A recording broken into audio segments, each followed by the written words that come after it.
皆さんこんにちは。好奇心 TV です。今回の動画は、今世界の食料安全保障を大きく揺るがしている異常気象から始まる食料危機対策について触れていきたいと思います。この動画を最後まで見ることでわかることは、なぜ食料備蓄が必要なのかという圧倒的な理由です。このチャンネルだけでなくセカンドチャンネルでも触れている食料危機の話題は、今特に重要だと感じていることであり、さすがに危機感を募らせてこれから食料備蓄に励もうとしている方も多いのではないでしょうか。そこで今回はこれから食料備蓄に取り組むために必要となる根本的な話をしていきたいと思います。それをマインド設定と呼んでもいいのですが、なぜ食料危機は起きているのか、なぜ世界中から貧困や飢餓がなくならないのかという現実を知ることは、これから先日本に住む私たちの身に食料危機が起きてくる可能性があることを理解することに大いに役に立ちます。それを知っているか知らないかで、これから先に高い確率で起きる可能性のある大峠を乗り越えることができるかどうかの運命の分かれ道になると思っています。この動画によってこれから食料危機に取り組む際に必要なマインド設定ができると思いますし、すでに備蓄を始めている方にとってもその大切さを再認識できると思いますので、ぜひ最後までご視聴ください。このチャンネルでは、自分や家族の身を守るためにできることや、日本人がこれ以上騙されることがないようにするための情報を発信しています。チャンネル登録がお済みでない方はぜひチャンネル登録をお願いします。さて、今回の動画でお伝えしたいことは、1、食料危機対策について政府が動き出したことの意味。2、世の中で起きていることの裏にある事実の理解ということになります。具体的に何をどれだけ備蓄すればいいのかということについては、過去の動画で説明していますので今回は割愛しますが、何をどれだけ備蓄するかということも大事ですが、ある意味それ以上大事なことをお伝えしなければならないと考えています。そのことが分かっていないと、的外れな備蓄をすることになりかねません。例えば水不足という状況を想定した時に準備する食料は、炊き込みご飯などの缶詰の方が、米を洗ってご飯を炊くということが困難な状況ではより現実的だということになります。そのような観点から仕事柄車移動が多い我が家では、車に乗っている時に被災するなどの状況を想定して、調理をする必要のない缶詰を中心にした非常食を1週間分載せています。最近では現役農家の方が SNS で情報を発信してくれているおかげで、農業の現場で何が起きているかを既存の主要メディアよりも生々しく、そして早く知ることができていますので本当に助かっています。SNS で流れている情報というのは、全て鵜呑みにはできないので気をつけなければいけませんし、一部の意見で全体を判断することも危険だと思いますが、それでも今何が起きているか、何が起きそうなのかを感じ取る感性を養うには便利なメディアとなると思っています。本題に入りますが、最近農業界で話題になっていることといえば、政府による食料、農業、農村基本法の改正です。詳しいことは割愛しますが、この新しく改正された農業の憲法と言われているこの法律では、政府があらかじめ重要だと位置づける食料や必要物資が指定されています。必要物資とは、米、小麦、大豆に加え、肥料や飼料も念頭に置いておき、世界的な不作などでこれらの食料の供給が大きく不足する兆候を確認した段階で、政府は首相をトップとする本部を立ち上げます。その上で事態が悪化して、供給量が2割以上減ったり、実際に価格高騰に至ったりした場合に政府本部が困難事態を宣言します。その宣言を受けて政府は、生産者や事業者に食料の確保に向けた計画の策定を指示することになるわけですが、その際に計画を届け出なければ、20万円以下の罰金を課すことができるようになりました。政府による指示とは、事態が深刻になって最低限必要な食料の確保が困難となった時に、政府が米やさつまいもといった熱量が高い品目への生産転換を要請、指示するということです。これらのことから、日本人が飢えないために必要な食料確保が難しくなってきている現実があるということを知るべきだと思います。足りなければその他の国から買えばいいという理屈が通らなくなってきたのだと思います。それらのことはこのチャンネルで前に動画を何本か作成してきたことです。もちろんこの法律の改正の内容については、罰金まで課せられるならもう農業はやめるなどの意見もあり賛否両論です。繰り返しとなりますが、注目すべきは政府が戦争や紛争などの勃発によって食料危機が起きる可能性を感じ、その対策に乗り出した点です。今現在の日本において食料危機など起きないと考えている人が圧倒的に多い中で、政府が地震や台風などの自然災害以外を起因とする長期的な食糧危機に対する対策をやり始めたということは非常に良い流れになっていると感じています。と同時にそれだけ世界情勢が緊迫してきたという証だとも言えます。ただこれから食料備蓄に取り組む方にとっては何をどのように始めたらいいかがわからないと思います。手っ取り早くいろいろ詰め合わせられた防災リュックなどの購入をするのも一つの手ですが、どうせお金をかけるなら目的を明確にした上で取り組んだ方がいいと私は考えます。というのは、一口に食料備蓄といってもどんな状況を想定するかによって備蓄品の内容も変わりますし、必要とする期間によってその量も変わってきますので、想定する状況を明確にすることは重要です。ちなみにプレッパーと呼ばれる方たちは終末戦争を想定して核シェルターまで準備し備えている人もいるので、取り組み方においては千差万別です。そういった意味では政府の取り組みに変化が出てきているというのが冒頭で触れたことになります。まず政府の緊急時における食料備蓄についてですが、主食である米は100万トンを備蓄しています。小麦は民間企業の所有のもとに倉庫に保管されており、その保管量の一部を政府が負担しています。その備蓄量は 2.3 ヶ月分だそうです。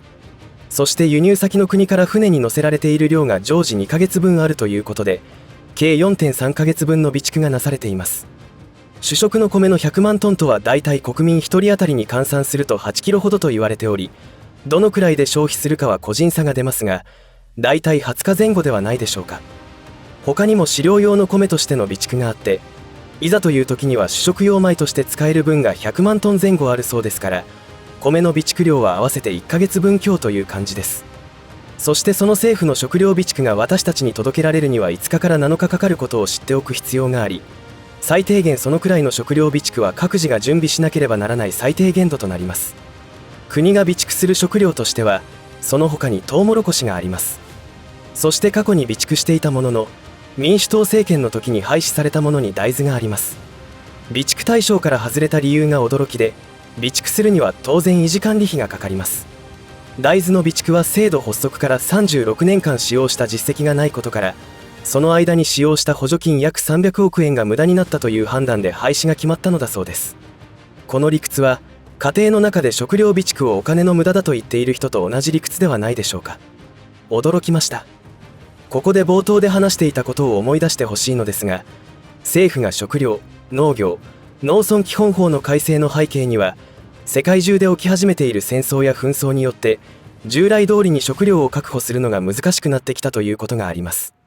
つまり国内で保有する在庫によって賄える限界がだいたい2ヶ月であり、それ以降の高カロリーとなる食料の不足が発生する可能性を感じ始めているとも考えられます。そして一つ押さえておかなければならないことがありますが、政府は主要メディアを通じて食料危機が起きることを国民に伝えることはしないということです。政府や主要メディア信者が多くいる日本で平和ボケした状態であったり、現実に対するマインド設定ができていない状態の国民がそんなことを知ったら間違いなくパニックになると思います。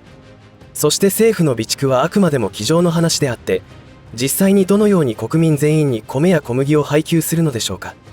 農林水産省など政府機関のホームページを確認しますと、私たちの受け取り場所は避難所単位になっているようです。このところはもっと深掘りする必要はありますが、今回は割愛します。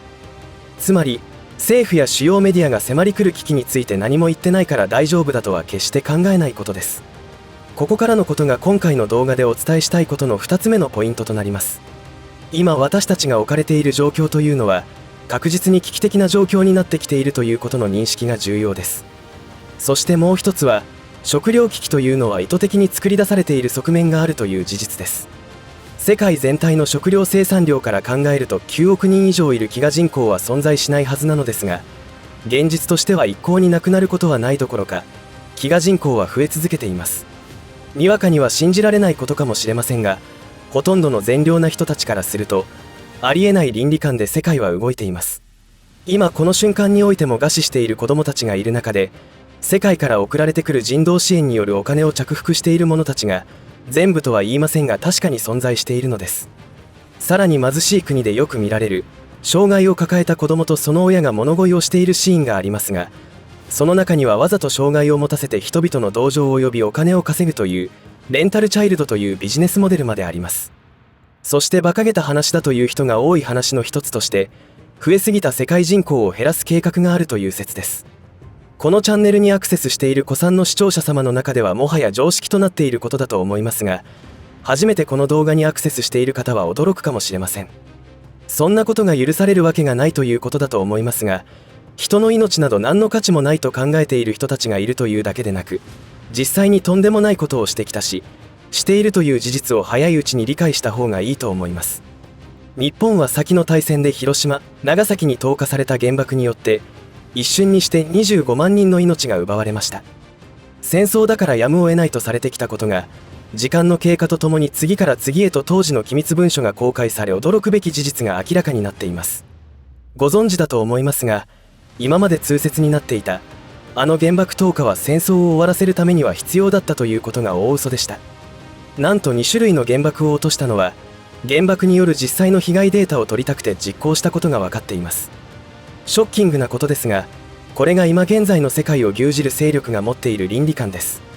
今イスラエルによってガザ地区での非人道的な攻撃が行われていますが、世界から非難を浴びているイスラエルは全く意に介さず攻撃を継続しています。血も涙もない所業に恐怖すら感じますが、その背景にある信じられない事実に目を向けることで、この先日本に起きてくるかもしれない災難を知ることができます。純真無垢な方や正義感旺盛な方には受け入れがたいことがそこにはありますが、現実を知ることは自分や家族の身を守るためには必要なこととなります。いかがだったでしょうか。いよいよ政府の食料安全保障に対しての姿勢に変化が出てきたという事実とその意味を考えてきましたが、この変化点は大きなものだと個人的には思っています。新たに改正された法律の内容について云々というよりも、今まで国内備蓄だけで問題ないと思っていたことを改めたことになっているからです。戦争や紛争によって食料の輸入が困難になりつつある状況を認識したのだと思います。